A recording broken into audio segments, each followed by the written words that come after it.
மகான் துளசிதாசர் 56ஆம் பகுதி. தாசரின் உணர்வு பூர்வமான எழுத்துக்களில் மேற்கொண்டு நடந்தேறிய நிகழ்வுகளை இனி காணலாம். தேவி சீதையின் ஒவ்வொரு வார்த்தையும் லக்ஷ்மண சுவாமியின் இதயத்தை துளைத்தது. இருதலை கொள்ளி எறும்பின் நிலையைப் போல் தற்சமயம் அவரது நிலையானது. தம்பதிகள் இருவரையும் இதுநாள் வரையில் என் உயிரினும் மேலாகத்தான் கருதி வந்துள்ளேன். அவர்கள் மீது நான் வைத்துள்ள அன்பு சரிசமமானது. அப்படி இருக்கையில் இச்சமயம் நான் என் சகோதரன் ராமபிரான் பக்கம் நிற்பதா, இல்லை தேவி சீதையான என் அன்னையின் பக்கம் நிற்பதா? ஒருவேளை இருவரின் மீதும் எனக்கு அன்பு இருப்பதாக நானே எண்ணிக்கொண்டிருக்கிறேனா? எனக்கு இவர்கள் மீது அன்பு இருப்பது உண்மையானால் நான் இவர்களை இணைத்து வைக்க இந்நேரம் முயற்சி செய்திருக்க வேண்டுமே. ஆனால் அப்படி எந்த ஒரு முயற்சியும் எடுக்காமல் என் சகோதரனின் பேச்சை சிரமேற்கொண்டு நானே சாரதியாய் அமர்ந்து தேரை ஓட்டி என் அன்னையான சீதா மாதாவை கானகத்தில் கொண்டு வந்து சேர்த்திருக்கிறேனே. எத்தனை கல் நெஞ்சுக்காரன் நான்! என் செய்கையை நினைத்தால் எனக்கே வெட்கமாக உள்ளது. அன்னையின் கண்ணீரை துடைக்க இயலாத தனையன் நான் வாழ்ந்துதான் என்ன பயன்? ஐயகோ, என்னை ஏன் மரணம் இன்னமும் தழுவவில்லை? மெல்லிய உணர்ச்சிகளை வெளிக்காட்டி பழக்கமில்லாத லக்ஷ்மண சுவாமியின் விழிகளிலிருந்து இப்பொழுது விழிநீர் வெள்ளம் பெருகியது.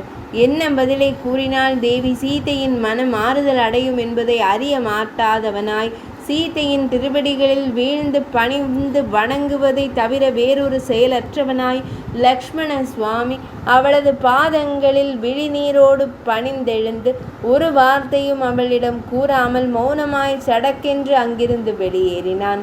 அயோத்திக்கு திரும்பும் வழியில் பல சமயங்களில் தனது தேரின் உட்புறம் நோக்கி பார்வை செலுத்தினார் லக்ஷ்மண சுவாமி. சீதா மாதா உள்ளே இருக்கிறார்கள் தானே? அவர்கள் வழி நெடுகிலும் உள்ள இயற்கை காட்சிகளை அனுபவித்தவாறு வருகிறார்கள் போலும். அதிசயமான ஏதாவது ஒரு காட்சியை கண்டால் பாருங்கள் சௌமித்திரரே என்று என்னிடம் ஆச்சரியம் தொனிக்கும் குரலில் விவரிப்பார்களே. ஏன் மௌனமாக வருகிறார்கள்? என்னவாயிற்று அவர்களுக்கு? தேரை ஒரு ஓரமாக நிறுத்திவிட்டு ரதத்தின் உள்ளே தேவி சீதை இருக்கிறார்களா என்று எட்டி பார்த்தவன் பிறகு நிகழ்ந்த நிகழ்வுகள் எல்லாம் நெஞ்சில் உறைய தாழாத துக்கத்தோடு ஹா ஹா என்று கதறியவாறே ரதத்தை செலுத்தி கொண்டு அயோத்தி வந்து சேர்ந்தார். இங்கே கானகத்தில் தன் குடிலின் வாயிலில் தயக்கத்தோடு நின்றிருந்த தேவி ஜானகியை பாசத்தோடு வரவேற்றார் வால்மீகி முனிவர். தான் பெற்ற மகளிடம் எப்படி ஒரு தந்தையானவர் வாஞ்சையோடு நடந்து கொள்வாரோ அப்படி சீதையினிடத்தில் ஆதரம் பெருக நடந்து கொண்டார் முனிவர். தீர்க்கதரிசி என்பதால் மகரிஷிக்கு எல்லாம் தெரிந்திருந்தது. பரஸ்பர சம்மதத்தோடு பிரிந்து வந்திருந்தாலும் ஒரு பெண்ணாய் சீதையின் மனம் படும் பாட்டை அவரால் நன்கு உணர முடிந்தது. மெல்ல அவள் கவனத்தை திசை திருப்ப முயன்றார் முனிவர். அம்மா சீதே, அருகில் உள்ள குடில்களில் வசிக்கும் ரிஷிபத்தினிகள் அனைவரும் வைகரை பொழுதில் கங்கையில் நீராடச் செல்வார்கள். நீயும் நாளை முதல் அவர்களுடன் செல்வாய்.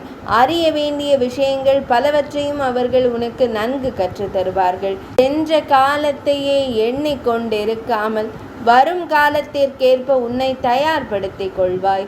இன்னும் ஓரிரு மாதங்களில் வசந்த காலம் வரவிருக்கிறது. அச்சமயம் இந்த காட்டில் உள்ள செடி கொடிகள் எல்லாம் பூத்து குலுங்கும். மரங்களில் கனிகள் பழுத்து தொங்கும். பறவைகளின் இன்னிசையால் இந்த கானகமே ரம்யமானதொரு அரங்காக மாறும். தோகை விரித்தாடும் மயில்களால் உன் மனதில் குதூகலம் பொங்கும். அந்நேரம் உன் இரு மகன்களும் இவ்வுலகிற்கு வரவிருப்பதால் உன் கவலைகள் எல்லாம் மொத்தமாய் மறைந்து போகும்.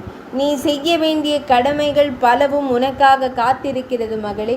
மனம் ஒப்பி நீ ஏற்றுக்கொண்ட இந்த வாழ்வை ஒரு சுமையாக கருதாமல் சுகமாக எண்ண துவங்குவாய்.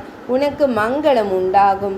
மருந்தாய் அமைந்த மாமுனிவரின் வார்த்தைகள் தேவி சீதையை மெல்ல மெல்ல நிதர்சன உலகிற்கு அழைத்து வரத் தொடங்கியது என்று பதிவு செய்கின்ற தாசர், தேவி சீதைக்கு மன அமைதி கிட்டுமானால் அது நமக்கும் ஒரு சமாதானத்தை தருமல்லவா என்று நம்மிடம் ஆதரம் தோய்ந்த ஒரு வினாவினை வைக்கிறார். 56ஆம் பகுதி இனிதே நிறைவடைந்தது.